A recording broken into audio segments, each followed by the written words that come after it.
देश में लॉकडाउन जारी होते ही काफी सख्ती की गई थी और कई कड़े नियम भी बनाए गए थे, जिसमें साफ कहा गया कि कोरोना से यदि बचना है तो सामाजिक दूरी बनाए रखना बेहद जरूरी है। लोगों को सख्त हिदायत दी गई थी कि अपने घरों में ही रहें। किसी भी तरह के आयोजनों पर भी पाबंदी लगा दी गई थी।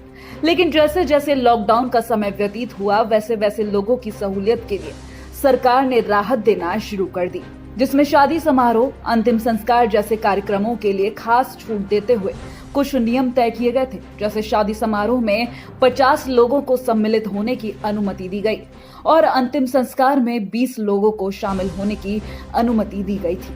लेकिन कई जगहों पर कई बार इन नियमों का उल्लंघन भी देखा गया है। ऐसा ही मामला मथुरा के राया कस्बे से सामने आया है, जहां एक 40 वर्षीय व्यक्ति की लंबी बीमारी के चलते मौत हो गई, जिसके बाद उसकी शव यात्रा में करीब 200 लोग शामिल हुए। इस व्यक्ति का राया के सादाबाद रोड पर घर है और ये लंबे समय से बीमार चल रहा था, जिसका इलाज हरियाणा में फरीदाबाद के मेट्रो अस्पताल में चल रहा था, जिसका हॉस्पिटल में ही कोरोना टेस्ट के लिए सैंपल भी लिया गया।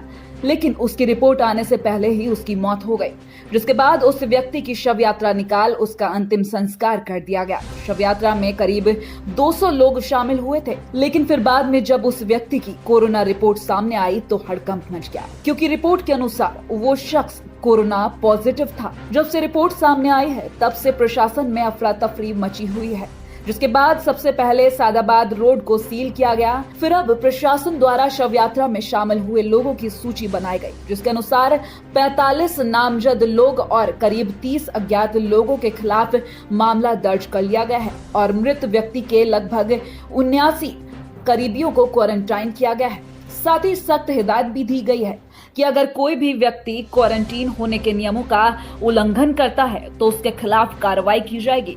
वहीं एसडीएम महावन जग प्रवेश ने जानकारी दी कि मृतक के पूरे एरिया को सील कर दिया गया है और मृतक के करीबियों के घरों के बाहर क्वारंटीन के नोटिस लगा दिए गए हैं और कुछ नामजद और अज्ञात लोगों के खिलाफ मामला दर्ज कर लिया गया है। जिन लोगों को क्वारंटीन किया गया है उनको सख्त हिदायत भी दी गई है कि वो नियमों का पालन करें, वरना उनके खिलाफ कार्रवाई की जाएगी।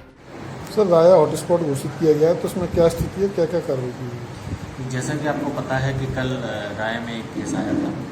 उसके बाद में जैसा कि न्यूज़ में कई स्रोतों से सुनने में आया कि उनकी अंत्येष्टि में काफ़ी लोग उपस्थित हुए, तो इसका तुरंत संज्ञान लेते हुए हमने जो भी लोग सर्वप्रथम तो ऐसी अंत्येष्टि की कोई परमिशन शासन से नहीं ली, इसका संज्ञान लेते हुए हमने 45 लोगों के खिलाफ नामजद और उसके अलावा कम से कम 30 लोगों के खिलाफ अज्ञात में एफआईआर दर्ज की है।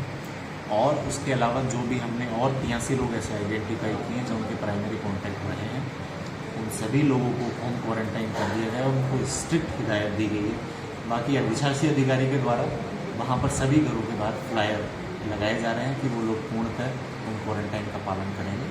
अगर वो लोग होम क्वारंटाइन का पालन नहीं करते तो निगरानी समितियों के माध्यम से उनके खिलाफ भी एफआईआर की जाएगी। तो इस प्रकार जो वहाँ पर अभी एरिया हॉटस्पॉट सील हुआ है वो पूर्णतः इस समय सील मुक्त सील है और वहाँ पर जो भी जनमानस के लिए जो राशन है, दवा है, पानी है और सब्जी और इत्यादि की सुविधा डोर टू डोर की जाती है। लेकिन सवाल ये उठता है कि जब सरकार ने गाइडलाइंस दी थी कि अंतिम संस्कार में सिर्फ 20 लोग ही शामिल होंगे, तो फिर इस तरह से बड़ी संख्या में लोग शव यात्रा में शामिल क्यों हुए? फिलहाल कुछ लोगों के खिलाफ कार्रवाई तो हो चुकी है और कुछ लोगों की छानबीन अभी भी जारी है।